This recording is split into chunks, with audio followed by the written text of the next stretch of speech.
Tram says she agrees Iran must open strait but no sign China will wait in ខ្ញុំប្រែជារួមឲ្យទៅនៅក្នុងអត្ថបទហ្នឹងគេចង់និយាយថាលោកត្រាំបាននិយាយថាលោកស៊ីបានឯកភាពអ៊ីរ៉ង់ត្រូវតែបើកច្រកសមុទ្រហ្នឹងហើយឃ្លាខាងក្រោមកន្លែងបាត់ហ្នឹងតគេដាក់ថាប៉ុន្តែมันមានសញ្ញាបង្ហាញថាចិននឹងចូលរួមពិភាក្សានោះទេចឹងឃ្លាទាំងអស់នេះយើងប្រែជាសេចក្តីជារួមប៉ុណ្ណឹងណាយល់ហើយណាចឹងនៅចំណុចហ្នឹងប្រែមកប៉ុណ្ណឹងអត្ថបទនេះហើយបើយើងចង់ចេះជាពាក្យឃ្លាដូចពាក្យ agree នេះសំដៅទៅលើឯកភាពចឹងម៉ាស់នេះមានន័យថាត្រូវតែ open នេះបើកអញ្ចឹងត្រូវតែបើក strait នេះសំដៅទៅលើច្រកសមុទ្រ Hormuz ណានៅអ៊ីរ៉ង់ដែលយើងមានជំលោះរាល់ថ្ងៃហ្នឹងណាអញ្ចឹងពាក្យបានហ្នឹងប្រែថាប៉ុន្តែ no នេះមានន័យថាទេអញ្ចឹងសារនេះសំដៅទៅលើសញ្ញាអញ្ចឹងគ្មានសញ្ញាគឺសំដៅទៅសញ្ញាបង្ហាញអីមួយអញ្ចឹងណាបើយើងនិយាយពីស្លាកចរាចរណ៍យើងវាមានសញ្ញាសម្គាល់អីមួយអញ្ចឹងទៅហ្នឹងណាអញ្ចឹងពាក្យ China សំដៅទៅលើប្រទេសចិនឬក៏ចិនហ្នឹងឯងវានឹងប្រែតែនឹងកន្លែងពាក្យ wake in នេះគឺសំដៅទៅលើ wake in នេះសំដៅទៅលើចូលរួមពិភាក្សាប្រែថាចូលរួមពិភាក្សាឃ្លានេះអញ្ចឹងប៉ុណ្ណឹងឃ្លាហ្នឹង US នេះសំដៅទៅលើសហរដ្ឋអាមេរិកហ្នឹងឯង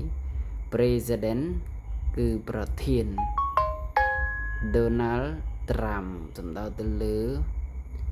លោក Donald Trump ប្រធានាធិបតីសហរដ្ឋអាមេរិកនេះពីរនេះ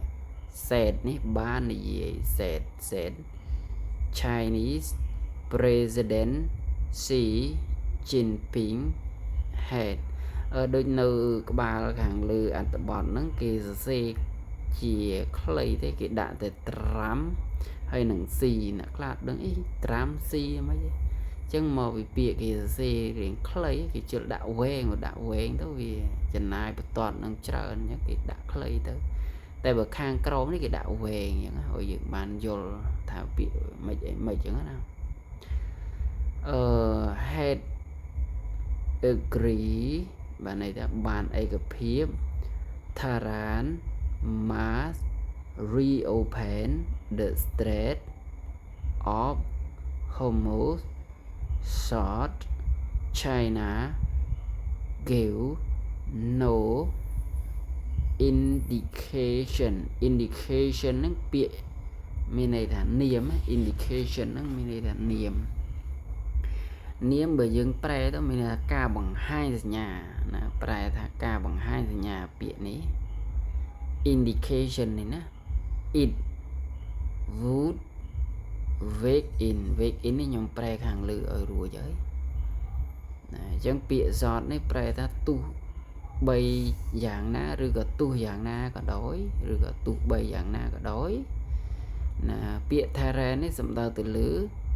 ណាទីក្រុង Tehran សំដៅទៅលើប្រទេសអ៊ីរ៉ង់ណាដែលរងថ្ងៃកំពុងតែប្រយុទ្ធគ្នាបាញ់គ្នាផ្លងមីស៊ីលដាក់គ្នាទៅវិញទៅមកហ្នឹងណា reopen សំដៅទៅលើបើកឡើងវិញចង់ឲ្យយើងបើកច្រកសមុទ្រនឹងឡើងវិញអញ្ចឹងទៅតែខ្ញុំអត់បានប្រែជាឃ្លាខ្ញុំជាអត្ថបទឯងខ្ញុំគ្រាន់តែអានជាភាសាអង់គ្លេសស្ដាប់ទេហើយបញ្ចូលជាពាក្យខ្លះហើយយើងអាចទៅប្រែខ្លួនឯងបានអញ្ចឹងពាក្យនេះអាណា flying back ណា flying back from ណា Beijing ពាក្យនេះមកពីពាក្យប៉េកាំងណាទីក្រុងប៉េកាំងណា on Friday after 2 days of talk with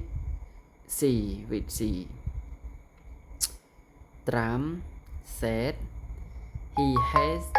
considering whether to leave US. Section on Chinese oil company buying Iranian oil នេះប្រែថាប្រេង oil ប្រេង China is the biggest buyer of Iranian oil